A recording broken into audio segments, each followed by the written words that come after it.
here's how to plant an agave Ovatifolia, the orca variation. And I'm gonna give you 2 of my favorite pointers so that yours don't die. Put a little strength into it. Beautiful day out here in Austin, Texas. What's up, y'all? That's the agave Ovatifolia, listed typically under orca. Has this gorgeous variation. It's definitely a little bit more harder to find. This guy I randomly found at Home Depot. I'm gonna put it in this nice terracotta pot that I had. The terracotta is gonna help it breathe a little bit better versus a plastic or anything that's not porous, prevent it from any type of rot. I just chose this because I know the agave is gonna grow on the medium to faster side. These guys can grow pretty fast. You give them the right amount of sun and water throughout the year. Just big hole at the bottom. Just take one of these lava rocks that I had, pop that to the bottom there. It's not blocking the hole, it's gonna drain straight through. I put that because it's a bigger hole in the pot, so I don't want soil or the smaller gravel that I'm going to mix and blend with the soil to fall through over time. I'm just gonna grab this little bag of gravel rock that I picked up at Home Depot, just enough. It helps make sure the water is not sitting around the bottom rim of the pot. If we have a lot of rain and whatnot, it could prevent it from any type of rot. That lava rock is just there, making sure that the smaller rock doesn't fall through. Then I have this other pot of rich soil that I'm gonna use. This ain't basic soil. This soil I've blended myself. It's a perfect blend of nutrients and gravel. Lots of perlite. Super important for excellent drainage. I've always been into nature, I've always been into plants, and I'm originally from New York, so all of these cacti and succulents is really new to me. We didn't have this kind of type of plants, and you know, I've always seen them in pictures and really drew me to them, how just tough they are and how resilient they are.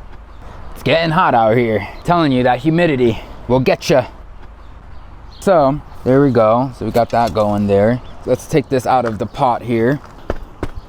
With these guys, that's coming from the nursery pots, you just give a little push there and put a little strength into it. That should do it. Look at that. She is real rooted. I'm not in a hurry for this guy to grow super fast on me, so I'm just gonna go ahead and break up those roots. After all, I'm in a townhome and I don't have the lumptuous amount of landscape space like you folks over there probably do, so that, you know, when I'm ready to pick up and move, I want to take my cactus with me, but I don't want to take them when they're 200 plus pounds.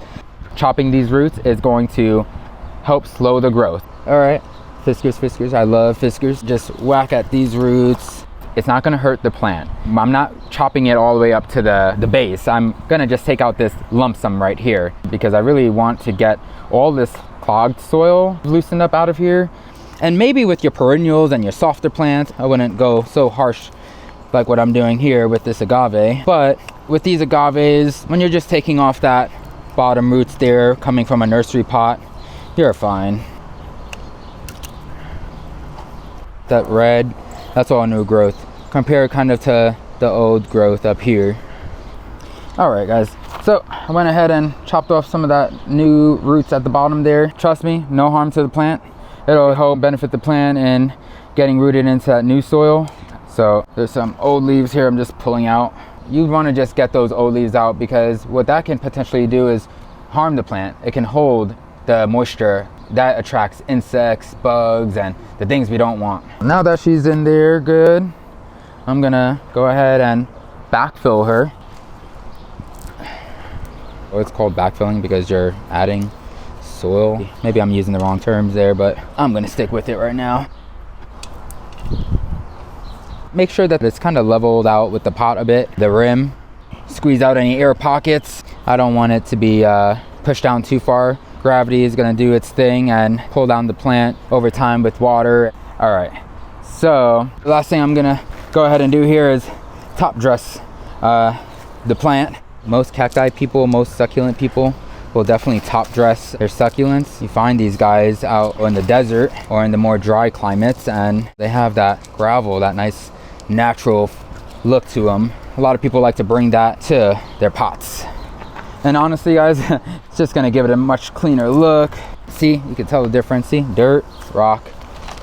This is just the rocks that I actually added to the bottom of the pot for that drainage. It's called mountain granite. Mountain granite, natural looking rock. Like, you see that rock around there, make it look so much nicer. We don't want her looking busted. And there we have it.